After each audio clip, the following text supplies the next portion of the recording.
Offworld Trading Company. Is it worth a buy? Let's read. Rekindle humanity's adventurous spirit by leaving the tired Earth to find new fortunes in the untapped resources of Mars in Offworld Trading Company, the economic real-time strategy game from Civilization 4 designer Soren Johnson. In other words, get your ass to Mars! So what is Offworld Trading Company? It's a real-time strategy game, but instead of using tanks and missiles, you are using money. You're using your fucking wallet. That's what you're doing. You're on Mars with other competitors, and you can fully customize it. You can have it multiplayer, you can have skirmish AI, there's a full campaign, and you can change all the parameters of the battles. You can disable things, enable things, you can change the size of the map, how much resources is on the map, and all this. It's fully customizable. But essentially, you put your HQ down, you choose one of 4 different types of race. They have different perks. You then have to look for where you're going to place it on the planet.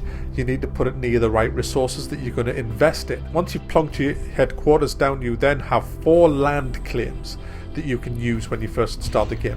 And what a land claim does is, if you see like a supply of silicon, you can drop a mine on that and you can start mining that. That's one of your claims gone. If you need to make some energy, you might put a reactor down. That's another claim gone. You need food, you put a food farm down. There's another claim gone. So you only get 4. So choose wisely at the beginning. But every time you upgrade your HQ by getting the right amount of minerals and metal in, you get another 4 claims. So at least I think it's 4 you get. So you can upgrade 5 times. There's also claims on an open auction that randomly pops up, and you can bid. The highest bidder gets the claim. So there are claims to be had in other ways, and there's a black market that sells claims as well. But essentially, you've got to go into this with a bit of a plan as to what you're going to mine, what you're going to go for, what generally is the products that get a high price on the auction house, because you've got to buy and sell and make money, and you make money and then you buy shares in your competitor's business. Once all their shares have gone, they are then ripe for the takeover.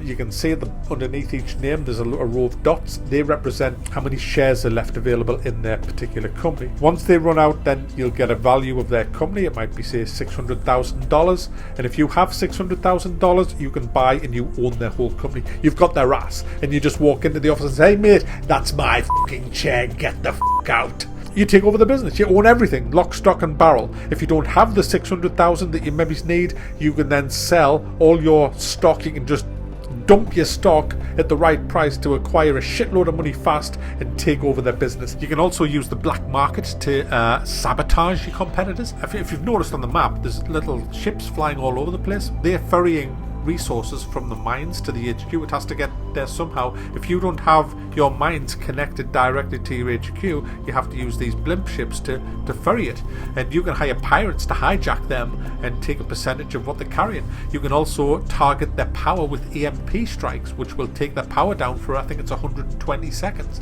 which might not seem a lot, but if they're using a lot of power, they're going to have to buy that power from the stock market, and it may be $300 a unit. And I tell you something, in 120 seconds, their bill is going to go skyrocketing up. So it's really underhand. You can set off nukes under the bases to destabilize their mining. You can cause mutinies in the factories, people going on strike. You can do all manner of things. You can do power surges, knock down every building that's connected to each other goes down.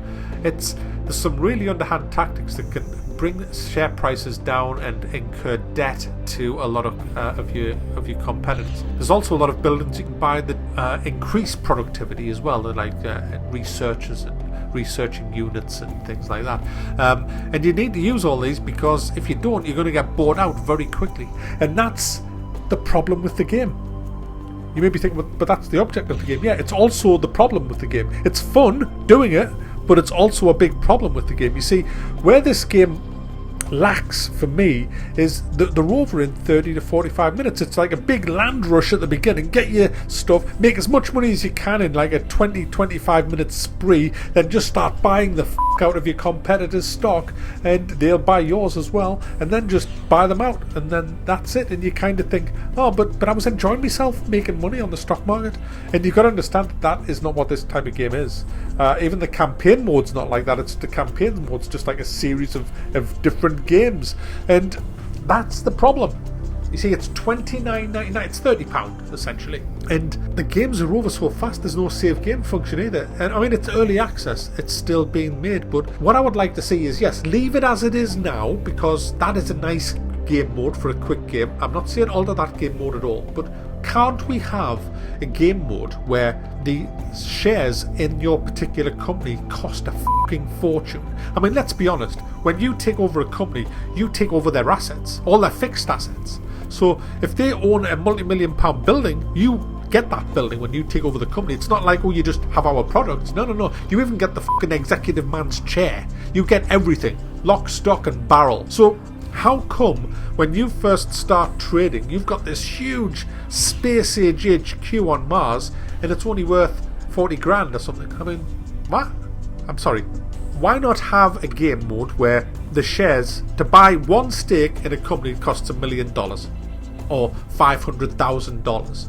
Like a huge amount of money, so that you're never going to have that amount for a good hour or so in the game. That's just to buy one fucking stake in it. You got to buy 10. I think it's 10 you have to buy before you can do a takeover. So you're going to need millions to take over a company, because that's more realistic. And that would make for a much bigger game, especially if it has a save mode, because then a game might last 3 or 4 days. You know, it might last about 30 or 40 hours and you just play a few hours a night. You can then start really playing the stock market better. Maybe have a news feed coming through as well, where it's say Earth has just declared war on something else and we need as much steel as possible, so steel prices are going to go skyrocketing because there's a shortage of steel. I mean, we do get surplus and shortages now, but they're not really big impact things. I mean, it might fluctuate by 100 or so, but I've never really seen any major changes in it, and I would love to see that. I would love to see like a big crash, like a RNG. Not a lot of RNG.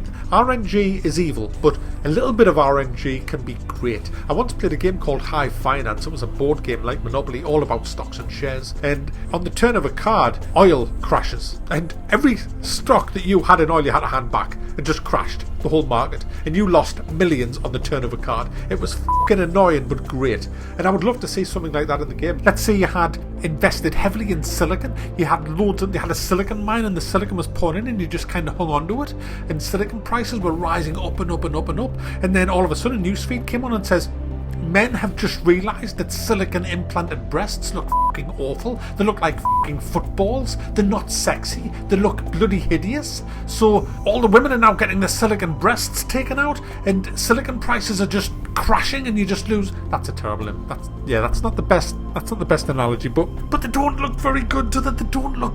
They do if they're just small, but these big fucking tits, you know, these huge fucking breasts. Back. Get on with the review. I would like to see a news feed where real things affect the economy in a drastic way, but more importantly than that, I would like to see stock value of your company from the get-go be a hell of a lot more expensive to buy out, so that would prolong the length of the game and allow you to really play the stock market, because I really enjoy the stock market. I mean, I was playing a game, sulfur was at $1. There was a massive surplus of sulfur, so I just bought shitloads of it because I knew it was going to go up. It was only going to go one way, and then sure enough it did. It just went up and up and up, and then I just started offloading my sulfur at a fucking huge profit. And I want to be able to do that because that's fun, and you can't in this game because it's over too fucking fast, and that is my gripe. And that's why at the minute, although it's a great game to play, it's so much fun, it's just not worth it for me at this moment in time, and I would love to see that kind of game mode added. So it's a great game. It's in early access. They're still developing it, which is brilliant news. So if you want to get in on the act, buy it. I mean, it's £30. It's not cheap, but if you like this type of game, it is fun. It really is fun. The problem is there's just not enough there for me, so I'm going to give it a thumb down, not because it's a bad game, but because I don't think it's quite worth a buy just yet.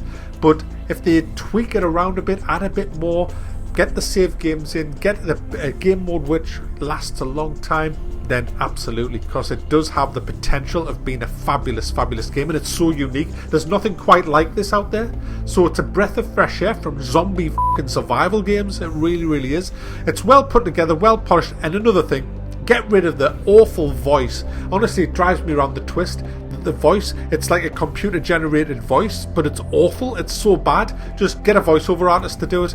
I hate those filthy bandits. But other than that, Offworld Trading Company is a breath of fresh air. It's something new, something unique. It's really good, and once it's finished, I have a feeling this is going to be an amazing game. But there you go. If you're really into this kind of stuff, go and buy it now. But I'm just going to give it a thumb down because it just doesn't have that long-lasting appeal for me. The games are over too quick.